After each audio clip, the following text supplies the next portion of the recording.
आपण 8th standard मधला जो आपला फर्स्ट चॅप्टर आहे रॅशनल अँड इरॅशनल नंबर, त्याच्यामधला रॅशनल नंबर म्हणजे नक्की काय हे आपण या व्हिडिओमध्ये समजून घेणार आहे आणि त्याच्या रिलेटेड असणारा जो आपला प्रॅक्टिस सेट आहे 1.1 तो आपण सॉल्व्ह करणार आहे. तर चला तर आता मग स्टार्ट करूयात. रॅशनल नंबर स्टार्ट करण्याच्या अगोदर जे तुम्ही 7th स्टँडर्ड मध्ये बघितलेलं आहे ते आपण थोडंसं रिवाइज करून घेऊया. टाइप्स ऑफ नंबर जे तुम्ही 7th स्टँडर्ड मध्ये बघितलेत. पहिला काय बघितलं तुम्ही? Natural number. सगळ्यांना माहिती आहे नॅचरल नंबर कुठले की जे आपले 1 पासून स्टार्ट होतात, जे आपले पॉझिटिव्ह असतात, जे आपण नेहमी काउंटिंग साठी पण यूज करतो. म्हणजे 1 2 3 4 इथे मी डॉट डॉट डॉट डॉट का लिहिलं कारण की कितीही 5 6 9 8 9 असे तुम्ही कितीही नंबर्स मोजू शकता. किती म्हणजे त्याला लास्ट नंबर आपल्याला माहिती नाही म्हणून लिहिले मी डॉट डॉट डॉट. त्याला म्हणतो आपण इन्फिनिटी. म्हणजे 1 2 3 4 नंतर मी डॉट डॉट डॉट आणि त्याच्या पुढे मी लिहू शकते इन्फिनिटी. इन्फिनिटी म्हणजे तुम्ही मोजत राहा मोजत राहा मोजत राहा तरी ते संपणार नाहीये. आता होल नंबर नॅचरल नंबरचाच पुढचा पार्ट आहे. नॅचरल नंबर कुठून स्टार्ट होतात? 1 पासून. पण जर तुम्ही होल नंबर बघितले तर होल नंबर मध्ये तुमचा अजून एक नंबर ऍड झालेला असतो, तो असतो 0. म्हणजे 0 1 2 3 4 म्हणजे 0 आणि पॉझिटिव्ह नंबर म्हणून तुमचे कुठले नंबर होतात? होल नंबर्स होतात. आता त्याच्यानंतर आपण 7th स्टँडर्डला इंटिजर्स पण बघितलंय. म्हणजे जेव्हा आपण ही लाईन ड्रॉ करतो त्या लाईनला इथे असतो 0, त्यानंतर असतं 1 2 3. हे जर तुमचं राईट साइडला आणि लेफ्ट साइडला कुठले नंबर असतात? आपले निगेटिव्ह नंबर. आता इंटिजर म्हणजे काय की ज्या नंबर सिस्टीम मध्ये तुमचा 0 पण आहे, पॉझिटिव्ह नंबर पण आहे आणि निगेटिव्ह नंबर पण आहे, त्याला आपण म्हणणार आहे इंटिजर्स. आता आपल्याला ह्या चॅप्टर मध्ये बघायचे आहे ते म्हणजे रॅशनल नंबर. रॅशनल नंबर म्हणजे काय की असे नंबर की ज्याचा जे तुम्ही डिवाइड फॉर्म मध्ये लिहिलेले असतात. 5/3 किंवा -25/3, 10/-7 किंवा 10 डिवायडेड बाय -7. ह्याला आपण काय म्हणतो? Rational number. रॅशनल नंबर तुमचे कुठल्या फॉर्म मध्ये लिहिलेले असतात? m/n किंवा आपण म्हणतो m डिवायडेड बाय n. पण हे लिहिताना हा जो n आहे तो तुमचा 0 नाही पाहिजे. म्हणजे इथे मी जे नंबर लिहिलेत हे तुमचे रॅशनल नंबर आहेत. मग तुम्ही म्हणाल -4 कसा काय रॅशनल नंबर आला? तो तर आपला नॅचरल नंबर आहे. तर -4 हा जेव्हा मी नंबर लिहिला तेव्हा याचा डिनॉमिनेटर मी काही लिहिला का? नाही. जेव्हा कुठल्याही नंबरचा डिनॉमिनेटर दिलेला नाहीये त्या केसमध्ये डिनॉमिनेटर काय असतो? 1. म्हणजे नॅचरल नंबर पण तुमचे रॅशनल नंबर मध्ये येऊ शकतात. होल नंबर्स किंवा इंटिजर्स पण तुमचे रॅशनल नंबर मध्ये येऊ शकतात. जे नंबर आपण m/n या फॉर्म मध्ये लिहितो त्याला आपण म्हणणार आहे रॅशनल नंबर. किंवा मी म्हणू शकते 10/3 रॅशनल नंबर. ह्याच्यामध्ये पॉझिटिव्ह निगेटिव्ह -10/3. फक्त जेव्हा तुम्ही आता जर असा नंबर लिहिला -4/0 तर हा रॅशनल नंबर होणार नाही. कारण की तुम्हाला माहितीये आपण कुठल्याही नंबरला 0 ने डिवाइड करू शकत नाही. कारण की 0 ने डिवाइड केल्यानंतर आन्सर काय येतं? इन्फिनिटी. त्यामुळे कधी तुम्ही m/n जेव्हा लिहिणार आहात, कधी तुम्ही जेव्हा m/n लिहिणार आहात त्या केसमध्ये n जो आहे डिनॉमिनेटर जो आहे तो तुमचा 0 सोडून कुठलाही नंबर चालणार आहे. कळालं सगळ्यांना रॅशनल नंबर काय आहेत ते? मग आता त्याचा पुढचा पार्ट. जर आपल्याला रॅशनल नंबर दिलेले आहेत तर ते लाईन वरती आपण रिप्रेझेंट कसे करायचे ते आता आपण शिकणार आहे. कारण की त्याच्यावरतीच डिपेंड आहे आपली फर्स्ट एक्सरसाइज 1.1. तर आतापर्यंत मी नंबर दिला तुम्हाला 4 -3 आणि हे लाईन वरती प्लॉट करा सांगितलं. मग ही आपण ही लाईन ड्रॉ करतो. ह्या लाईन वरती इथे 0 आहे, इथे 1 आहे, इथे 2 आहे, इथे 3 आहे, इथे 4 आहे, इकडे -1 आहे, इथे -2 आहे, इथे -3. मग 4 हा पॉइंट तुम्ही इथे प्लॉट करणार. त्या पॉइंटला नाव देऊ आपण A. -3 निगेटिव्ह आहे म्हणजे लेफ्ट साइडला येणार. इथे आपण -3 प्लॉट केला, इथे लिहिलं B. म्हणजे होल नंबर जे असतात किंवा इंटिजर्स आहेत ते आपल्याला लाईन वरती इझिली प्लॉट करता येतात. पण जर हे असे नंबर दिले 7/3 -2 डिवायडेड बाय 3 तर हे लाईन वरती कसे आपण रिप्रेझेंट करायचे ते आता आपण शिकणार आहे. आता जेव्हा तुम्हाला रॅशनल नंबर दिले तेव्हा दोन्ही रॅशनल नंबरचा डिनॉमिनेटर बघा. डिनॉमिनेटर काय दिलेला आहे? 3. जेव्हा तुमचा डिनॉमिनेटर 3 आहे तेव्हा तुम्हाला काय करायचंय? Divide each unit into 3 equal parts. 3 equal parts म्हणजे नक्की करायचंय काय हे आता मी तुम्हाला सांगते. आता इथे तुम्हाला एक स्केलनी लाईन ड्रॉ करायची आहे. आता इथे मी एक स्केल घेते. इथे आपण एक स्केल घेतली आहे. स्केलनी आपण इथे एक लाईन ड्रॉ करणार आहे.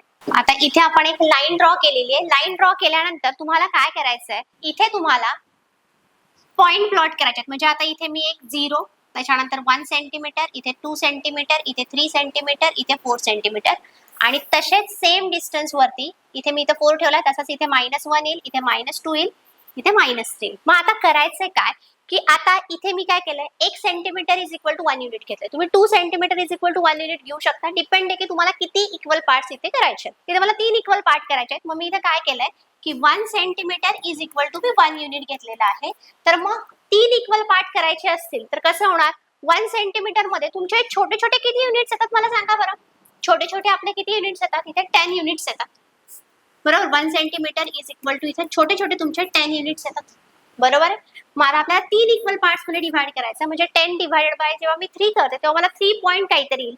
मग आता मी इथे काय करते, लक्ष द्या आधी, की आता इथे मी 3 सेंटीमीटरनी हे 3 लाईन आणि इथे असे 3 इक्वल पार्ट्स करते. पेन चेंज करते मी म्हणजे तुम्हाला लक्षात येईल. म्हणजे इथे मी इथे किती इक्वल पार्ट्स केले, इथे 3 इक्वल पार्ट्स केलेले आहेत. म्हणजे तुम्हाला ही लाईन जी तुम्ही ड्रॉ केली त्यातला 3 इक्वल पार्ट्स तुम्हाला इथे दिसले पाहिजेत. आणि सेम मी निगेटिव्ह कडे पण इथे करते. कळालं. आधी मी इथे लिहून घेतले, हा 0 होता, हा तुमचा 1 होता, हा 2 होता, हा 3 होता, हा 4 होता.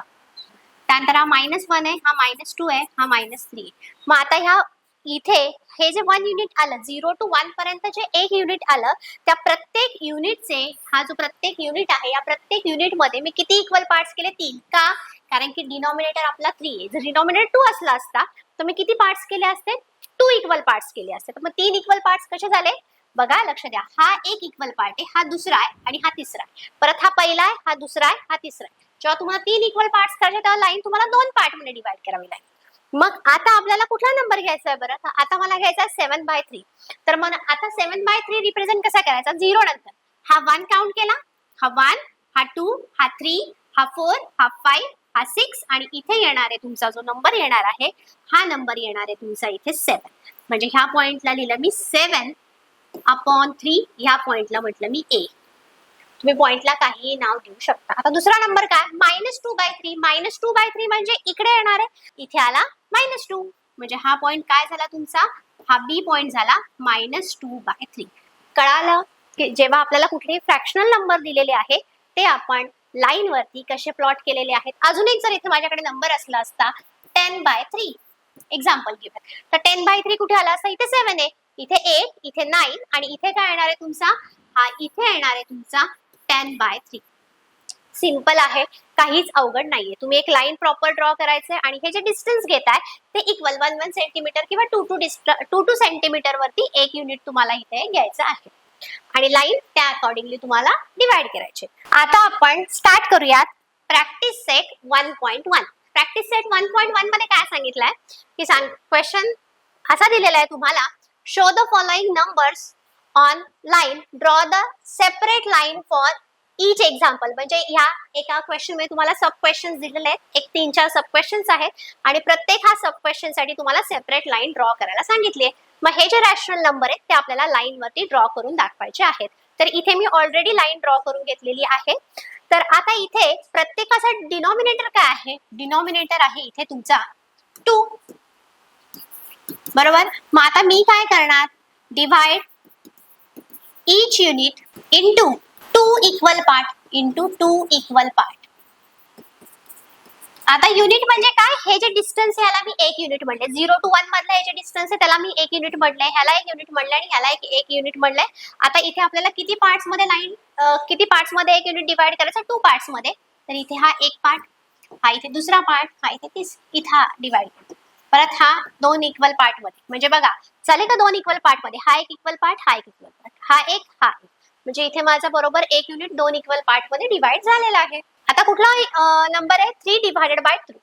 3/2 म्हणजे पॉझिटिव्ह नंबर आहे, म्हणजे तो येणार आहे आपला राईट साइडला. म्हणजे हा 1 झाला, हा 2 झाला आणि इथे येणार आहे तुमचा 3/2. त्याच्यानंतर नेक्स्ट काय आहे, 5/2. इथे 3 होता, इथे 4 येणार, इथे येणार 5/2. सिंपल आहे की नाही. आणि -3/2 म्हणजे तुमचा पॉइंट काय आहे, निगेटिव्ह आहे, म्हणजे 0च्या लेफ्ट साइडला येणार. -1, -2, -3. तर इथे हा पॉइंट येणार तुमचा -3/2. म्हणजे इथे आपण हे रॅशनल नंबर या लाईन वरती ड्रॉ करून दाखवलेले आहेत. नेक्स्ट क्वेश्चन बघूया. नेक्स्ट क्वेश्चन पण सेमच आहे. तर इथे तुम्हाला हे 3 फ्रॅक्शनल नंबर लाईन वरती ड्रॉ करून दाखवायचे, पण नंबर बदललेत. आता प्रत्येकाचा डिनॉमिनेटर काय आहे तुमचा? 5 डिनॉमिनेटर आहे. 5 डिनॉमिनेटर आहे म्हणजे आपण काय करणार? प्रत्येक युनिट किती इक्वल पार्ट्स मध्ये डिवाइड करणार? 5 इक्वल पार्ट्स मध्ये डिवाइड करणार आहे. म्हणजे इथे हे बघा 1 2 3 4, म्हणजे जेव्हा मी 4 मध्ये डिवाइड करतो 5 इक्वल पार्ट झाले की नाही? 1 2 3 4 5. परत 1 2 3 4 5 इक्वल पार्ट झाले. आता आपण ही लाईन काय केली? तर लाईन आपण 5 इक्वल पार्ट्स मध्ये डिवाइड केली. आता कुठला पॉइंट आहे? 7 डिवाइडेड बाय 5, म्हणजे 1 2 3 4 5 6 7, म्हणजे हा इथे येणार आहे तुमचा 7 डिवाइडेड बाय 5. नेक्स्ट पॉइंट आहे -2 डिवाइडेड बाय 5, म्हणजे तुमचा पॉइंट निगेटिव्ह आहे, तर 0 च्या लेफ्ट साइडला येणार आहे. हा इथे आला -1, इथे आला -2. नेक्स्ट काय सांगितलंय? -4 डिवाइडेड बाय 5, -2 इथे होता, -3 -4. कळालं? तर आता हे आपण तिन्ही पॉइंट लाईन वरती ड्रॉ केलेत. आता नेक्स्ट क्वेश्चन बघूयात. तर नेक्स्ट क्वेश्चन मध्ये काय सांगितलं? हे दोनच फ्रॅक्शनल नंबर आहेत आणि हे आपल्याला इथे लाईन वरती ड्रॉ करायचे. तर आता इथे काय बघा, 5 डिवाइडेड बाय 8, 11 डिवाइडेड बाय 8. तर इथे तुम्हाला स्पेसिफिक लाईन किती पार्ट मध्ये डिवाइड करायचे? स्पेसिफिक युनिट किती पार्ट मध्ये डिवाइड करायचंय? 8 इक्वल पार्ट्स मध्ये डिवाइड करायचंय. मग आता इथे करताना तुम्ही जेव्हा प्रॉपर स्केल घेऊन जेव्हा तुम्ही लाईन ड्रॉ करणार आहे तेव्हा 2 सेंटीमीटरचा एक युनिट घ्या, म्हणजे तुम्हाला बरोबर 8 इक्वल पार्ट्स करता येणार आहेत. मग आता इथे 8 इक्वल पार्ट मध्ये डिवाइड करते. लाईन ऑलरेडी मी ड्रॉ केलेली आहे. 1 2 3 4 5 6 7. जेव्हा मी 7 वेळा हा डिवाइड करते तेव्हा 8 इक्वल पार्ट्स होत आहेत. सेम 3 8. सेम निगेटिव्हला पण करून घेते. ठीक आहे, इथे नाही केलं तरी चालणार आहे, कारण की माझा लास्ट पॉइंट आहे -5 डिवाइडेड बाय 8. तर काय पहिला 11 डिवाइडेड बाय 8. तर बघा 1 2 3 4 5 6 7 8 9 10 11, म्हणजे काय येणार? इथे येणार आहे तुमचा 11 डिवाइडेड बाय 8. तुम्ही पॉइंटचं नाव काही दिलं तरी पण चालणार आहे. नेक्स्ट आहे -5 डिवाइडेड बाय 8, निगेटिव्ह आहे. -1 -2 -3 -4 -5. सो इथे मी पॉइंटचं नाव देते Q, -5 डिवाइडेड बाय 8. आता नेक्स्ट सेम क्वेश्चन आहे, तुम्हालाही सॉल्व्ह करता येणार आहे माझ्याबरोबर. इथे काय सांगितलंय? सेम 13/10 आणि 17/10 हे जे तुमचे रॅशनल नंबर आहे ते तुम्हाला लाईन वरती प्लॉट करायचे. आता काय करणार? करेक्ट. तर इथे आपण हे जे आहे प्रत्येक युनिट किती इक्वल पार्ट्स मध्ये डिवाइड करणार? 10 इक्वल पार्ट्स मध्ये. तर इथे 1 unit is equal to me 2 सेंटीमीटरचा डिस्टन्स घ्यायचा आहे तुम्हाला ड्रॉ करताना. 3 4 5 6 7 8 9. जेव्हा मी इथं 9 हे करेल डिवाइडचे हे पॉइंट्स करेल तेव्हा म्हणजे 10 इक्वल पार्ट्स होतील, हे माहिती आहे तुम्हाला. आता इथे मी हे प्रत्येक युनिट काय केलेलं आहे? 10 इक्वल पार्ट्स मध्ये डिवाइड करून घेतलेलं आहे. पहिलं काय आहे तुमचं? 13/10. 13/10 म्हणजे इथपर्यंत तुम्ही मोजत जाल तेव्हा 10 येणारच आहे. त्याच्या पुढे 3 म्हणजे इथंच येईल डायरेक्टली, पण तरी मोजून दाखवते मी. 1 2 3 4 5 6 7 8 9 10 11 12 13, म्हणजे हा आला तुमचा पहिला point. 13 divided by 10. Next point काय आहे? -17 डिवाइडेड बाय 10, म्हणजे निगेटिव्ह साइड लाईन, म्हणजे हे 10 11 12 13 14 15 16 17. हा जो आहे हा आला तुमचा -17 डिवाइडेड बाय 10. तर आता ह्या एक्सरसाइज मध्ये आपण काय केलं की जे आपले रॅशनल नंबर आहेत ते आपण लाईन वरती प्लॉट केलेले आहेत. तर हा झाला आपला फर्स्ट क्वेश्चन. आता सेकंड क्वेश्चन बघूयात. तर सेकंड क्वेश्चन काय दिलेला आहे? Observe the line and answer the following questions. तुम्हाला एक लाईन ऑलरेडी दिलेली आहे आणि ती लाईन ऑब्झर्व करून तुम्हाला ह्या 3 क्वेश्चनचे आन्सर्स द्यायचे आहेत. तर पहिला क्वेश्चन काय विचारलाय? Which number is indicate by point बी.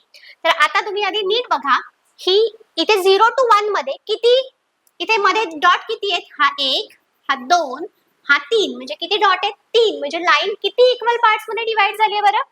1 2 3 4, म्हणजे लाईन जी आहे ती स्पेसिफाय ती आपली 4 इक्वल पार्ट्स मध्ये डिवाइड झाली आहे. तर बी पॉइंट, तर बी पॉइंट पर्यंत आपण मोजून जाऊयात. -1 -2 -3 -4 -5 -6 -7 -8 -9 -10. तर हा जो बी पॉइंट आहे तुम्हाला काय इंडिकेट करतो? -10 डिवाइडेड बाय 4 हा पॉइंट इंडिकेट करतो. हे झालं या क्वेश्चनचा आन्सर. आता नेक्स्ट क्वेश्चन काय दिलाय? Which point indicate the number. हा तुम्हाला नंबर दिलाय, तर हा डायरेक्टली रॅशनल नंबर दिलेला नाहीये, तर आपल्याला ह्याला रॅशनल नंबर मध्ये कन्वर्ट करून घ्यायचं. कसं करणार? 1 3 म्हणजे 1 हा आपला होल नंबर आहे आणि त्याच्या पुढे आपल्याला रॅशनल नंबर दिला. तर मग आपण कसं करतो, आधी एक क्रॉस मल्टिप्लिकेशन करतो आणि मग 3 ऍड करतो. म्हणजे काय येणार आहे, 4 into 1 plus 3 divided by 4. 4 into 1 4, 4 plus 3 7. तर आपला हा जो त्यांनी नंबर दिलाय 1, 3 अपॉन 1 हा होल नंबर आणि त्याच्या पुढे दिले 3 डिवायडेड बाय 4. तर याचाच काय अर्थ आहे, 7 डिवायडेड बाय 4. तर 7 डिवायडेड बाय 4 म्हणजे हा पॉझिटिव्ह नंबर आहे. म्हणजे इथून मला काउंटिंग करावं लागेल 1 2 3 4 5 6 7. तर 7 मला इथे मिळतो या पॉइंटला. 7 डिवायडेड बाय 4 हा जो नंबर आहे तो कुठला पॉइंट मला इंडिकेट करतोय, तर सी हा पॉइंट मला इंडिकेट करतोय. त्यामुळे ह्या क्वेश्चनचा आन्सर येणार आहे C. Next, state whether the statement the point D denotes the number 5 divided by 2 is true or false. तर आता डायरेक्टली 5 divided by 2 आहे म्हणून तुम्ही लगेच फॉल्स लिहायचं नाहीये, कारण की तुम्हाला असं वाटू शकतं की आपली लाईन आहे तर लाईनचे आपले 4 इक्वल पार्ट झाले, इथे तर 2 दिलाय. तसं करायचं नाहीये. आधी डी पॉइंटला कुठला नंबर येतोय ते आधी आपण बघूयात. तर डी पॉइंट काय इंडिकेट करतोय, तर इथे आपण 7 लावतो, डी पॉइंट पॉझिटिव्ह आहे. 8 9 10 म्हणजे डी पॉइंट इंडिकेट करतोय 10 डिवायडेड बाय 4.